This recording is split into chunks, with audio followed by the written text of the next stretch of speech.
حج کے سفر میں ایک ماں کا بیٹا فوت ہو گیا اور پھر ماں نے جو کہا یہ سن کر ہر کوئی رو پڑا۔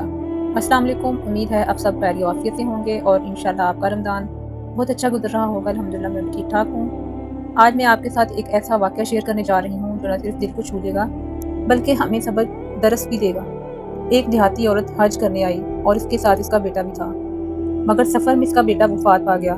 جب اسے دفن کیا گیا تو عورت اس کی قبر پر کھڑی ہوئی، اس کا دل ٹوٹا ہوا تھا۔ ماں تھی، کہنے لگی، بیٹا خدا نے تجھے میرے پاس بھیجا، میں نے تجھے دودھ پلاتے ہوئے پالا، ابھی تیری آنکھوں کی ٹھنڈک سے جی بھی بھرا نہ تھا کہ تو مجھ سے جدا ہو گیا۔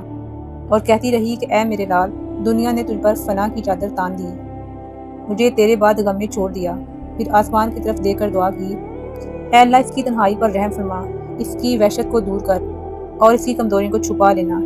پھر وہ کہنے لگی، اے میرے بیٹے، میں نے اپنے سفر کے لیے سامان باندھ لیا ہے، پتہ نہیں تو نے اپنے لمبے سفر کے لیے کیا تیار کیا تھا۔ اگر میں اس نے کہا کہ تجھے اللہ کے سپرد کیا جس نے تجھے میرے پاس امانت رکھا۔